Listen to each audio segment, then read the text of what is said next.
तो hello everyone, study with Prince में आपका स्वागत है। तो दोस्तों, आज का सेशन ये बहुत इंपॉर्टेंट होने वाला है और खासकर ये सेशन एसएससी एमटीएस वालों के लिए है। तो दोस्तों, अगर ये 5 मिनट का सेशन आप पूरी शिद्दत से देख रहे हैं तो आपका 2 क्वेश्चन इस वीडियो से क्लियर होने वाला है। तो दोस्तों, बिना समय गंवाए हम लोग क्वेश्चन पे सीधे चलते हैं और चलिए, आप लोग वीडियो में लास्ट तक बने रहिएगा और पूरे शिद्दत के साथ।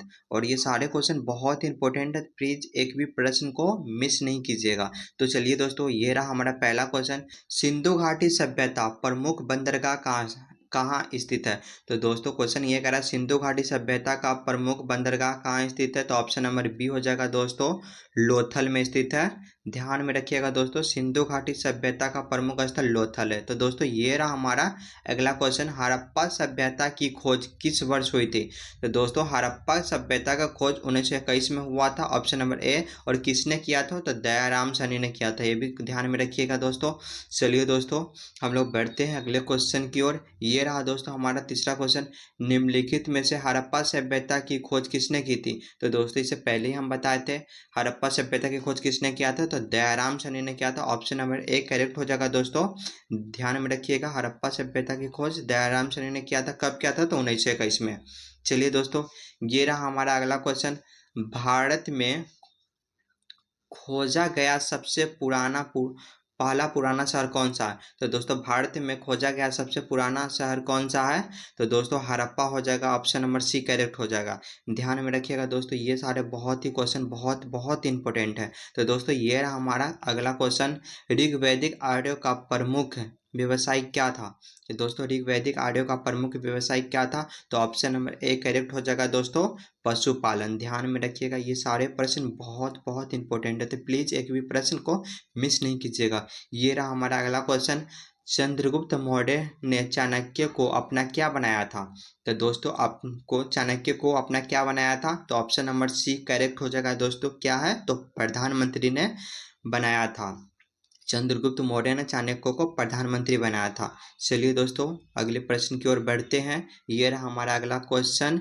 सिकंदर की मृत्यु कहाँ हुई थी? तो दोस्तों, ये क्वेश्चन बहुत इंपॉर्टेंट है और ये डबल स्टार लगा दीजिए, ये क्वेश्चन आएगा। तो दोस्तों, ऑप्शन नंबर सी हो जाएगा, बेबीलोन में हुआ था सिकंदर की मृत्यु। ध्यान में रखिएगा। ये रहा दोस्तों हमारा अगला क्वेश्चन। मौर्य वंश के संस्थापक कौन थे? तो दोस्तों, मौर्य वंश के संस्थापक कौन थे? दोस्तों, इसका ऑप्शन नंबर ए करेक्ट हो जाएगा। तो कौन है? चंद्रगुप्त मौर्य। मौर्य वंश का संस्थापक चंद्रगुप्त मौर्य। ध्यान में रखिएगा दोस्तों, ये सारे क्वेश्चन बहुत इंपॉर्टेंट है। तो दोस्तों, ये रहा हमारा अगला क्वेश्चन। अशोक ने किस शहर को स्थापना की थी?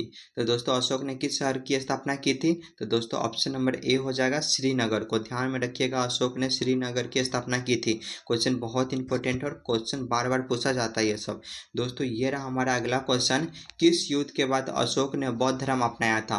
क्वेश्चन इस पे डबल स्टार मार्क कर लीजिएगा दोस्तों, ये क्वेश्चन फिक्स है कि आएगा ही। तो दोस्तों, ऑप्शन नंबर डी हो जाएगा, culling. Option number D culling दोस्तों चलिए, हम लोग अगले प्रश्न की ओर बढ़ते हैं। ये रहा दोस्तों हमारा अगला प्रश्न। शुंग वंश की संस्थापक कौन था? दोस्तों, शुंग वंश की संस्थापक कौन था? ध्यान में रखिए, बहुत इंपॉर्टेंट क्वेश्चन है दोस्तों। ऑप्शन नंबर इसका ए करेक्ट हो जाएगा, पुष्पीय मित्र शुंग। ध्यान में रखिएगा दोस्तों, बहुत बहुत इंपॉर्टेंट क्वेश्चन है। तो दोस्तों, चलिए हम लोग अगले प्रश्न की ओर बढ़ते हैं। ये रहा दोस्तों हमारा अगला प्रश्न। सतवाहक वंश के संस्थापक कौन थे? सतवाहक वंश के संस्थापक कौन थे? दोस्तों, एकदम फटाफट मैंने क्वेश्चन 25 कराने वाला हूँ दोस्तों। तो इसका ऑप्शन नंबर सी करेक्ट हो जाएगा, सीमुक। दोस्तों, सीमुक इसका आंसर हो जाएगा, सतवाहक वंश के संस्थापक सीमुक। ध्यान में रखिएगा। ये रहा दोस्तों हमारा अगला प्रश्न। कनिष्क के दरबार के चरक क्या थे? तो दोस्तों, कनिष्क के दरबार के चरक क्या था? तो दोस्तों, ऑप्शन नंबर इसका बी हो जाएगा, वैद। ध्यान में रखिएगा दोस्तों, क्वेश्चन सारे के सारे बहुत इंपॉर्टेंट हैं, इसलिए आप लास्ट तक बने रहिएगा। ये रहा दोस्तों हमारा अगला प्रश्न।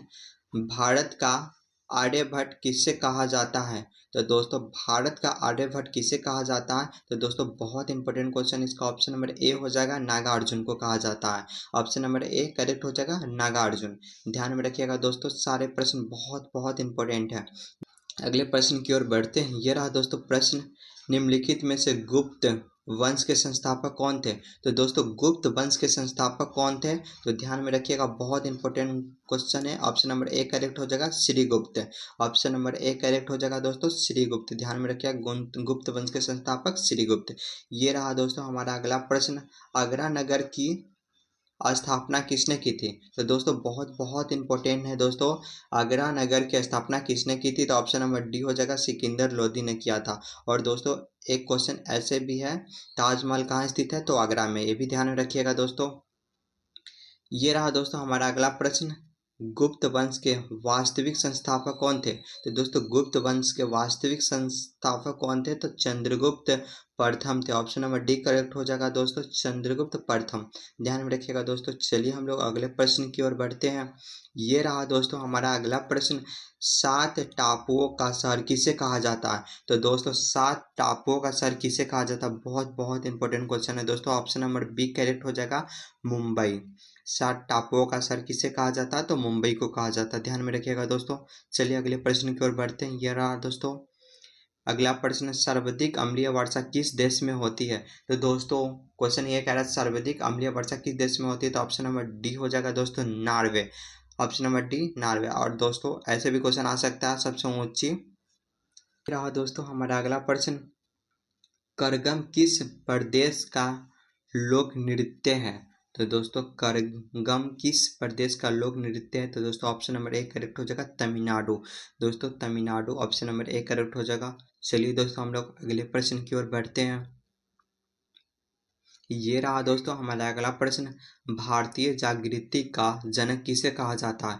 तो दोस्तों भारतीय जागृति का जनक किसे कहा जाता है? तो दोस्तों इसका ऑप्शन नंबर करेक्ट हो जाएगा डी राजा Ram Mohan Roy. Option number D correct हो जाएगा दोस्तों राजा राम मोहन राय। चलिए दोस्तों हम लोग अगले प्रश्न की ओर बढ़ते हैं। ये रहा हमारा अगला प्रश्न, जम्मू कश्मीर में उड़ी बांध किस नदी पर स्थित है? तो दोस्तों जम्मू कश्मीर में उड़ी बांध किस नदी पर स्थित है? तो ऑप्शन नंबर इसका ए करेक्ट हो जाएगा दोस्तों झेलम नदी। झेलम नदी ऑप्शन नंबर ए करेक्ट हो जाएगा दोस्तों। चलिए हम लोग अगले प्रश्न की ओर बढ़ते हैं। तो दोस्तों ये हमारा लास्ट प्रश्न है, सुंदरवन राष्ट्रीय उद्यान किस राज्य में स्थित है? तो दोस्तों सुंदरवन राष्ट्रीय उद्यान किस राज्य में स्थित है? तो दोस्तों इसका आंसर हो जाएगा ऑप्शन नंबर बी पश्चिम बंगाल। दोस्तों ये क्वेश्चन बहुत इंपॉर्टेंट है। तो दोस्तों इसका ऑप्शन बी हो जाएगा पश्चिम बंगाल। तो दोस्तों वीडियो कैसा लगा आप कमेंट करके ज़रूर बताइएगा।